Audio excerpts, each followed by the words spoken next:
জানবেন বিকাশে বিভিন্ন ধরনের সমস্যা হয়ে থাকে। এই বিকাশের সমস্যাগুলো সমাধান করতে আমাদের সাধারণত হটলাইনে ফোন দিতে হয় 247, তার সামনে 2 যোগ করে। কিন্তু সেখানে কাস্টমার কেয়ারের সাথে কথা বলতে অনেক টাইম লস হয়ে যায় আমাদের। দেখা যাচ্ছে যে তারা আমাদের ফোন ধরতে কয়েক মিনিট তারা ব্যয় করে ফেলে।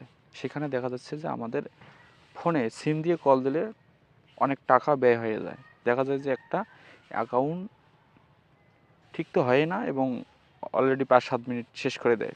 এক্ষেত্রে আপনারা কল ছাড়া কিভাবে আপনারা যোগাযোগ করতে পারবেন? শুধু ইন্টারনেট সংযোগ দিয়ে। এই কারণে আপনারা ক্রোম ব্রাউজারে আসবেন। এই যে ক্রোম ব্রাউজার থেকে বিকাশে এখানে সার্চ দেবেন। ক্রোম ব্রাউজারে দিয়ে আপনারা এখানে বিকাশ লিখবেন, বিকাশ লিখে সার্চ দেবেন। দেওয়ার পরে এই অপশনটা আসবে, আসার পরে এই বিকাশে ক্লিক করবেন। এই বিকাশে ক্লিক করলেই আপনাদের এইরকম অপশন আসবে। আসার পরে আপনারা দেখতে পারবেন এখানে বিকাশ চ্যাট লেখা আছে। এই বিকাশ লাইভ, এই লাইভ চ্যাটে ক্লিক করবেন। এই লাইভ চ্যাটে ক্লিক করার পর এ ধরনের একটা অপশন আসবে।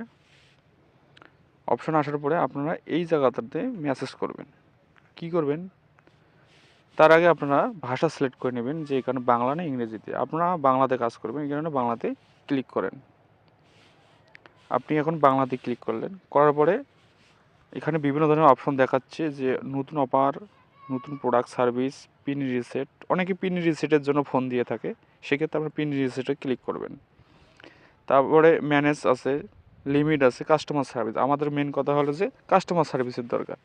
এই কারণে কাস্টমার সার্ভিসে কথা বলার জন্য আপনারা কাস্টমার সার্ভিসে ক্লিক করবেন।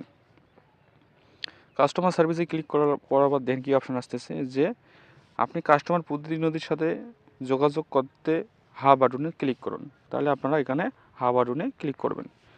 হা বাটনে ক্লিক করার পরে আমি কিন্তু এখন হা বাটনে ক্লিক করতেছি না। ক্লিক করলে কিন্তু অলরেডি দেখা যাবে যে বিভিন্ন ধরনের তথ্য, মানে হা বাটনে ক্লিক করার সাথেই ওনারা বলবে যে আপনার তারা নাম বলবে, অ্যাসিস্ট্যান্টে যিনি আছেন বলবে যে সাপোজ একটা কথা হলো যে আমি রিপন সাহা আপনাকে কীভাবে সাহায্য করতে পারি, বিকাশ থেকে বলছি। তখন আপনি বলবেন যে আমার এই সমস্যা, যে আমার এই কাজটা করতে হবে। তাহলে আপনি করতে পারবেন। করার পরে সেখান থেকে আপনার যেমন ফোন দিলে আপনাদের এনআইডি কার্ড জানতে চায়, তারপর এনআইডি কার্ডের নাম্বার চায়, তারপরে আপনার জন্মসালের ডিজিট জানতে চায়, সেই ধরনের প্রশ্ন করবে। করার পরে যদি আপনার সাথে কম্পেয়ারিং সম্পূর্ণ সঠিক থাকে তাহলে আপনাকে পিন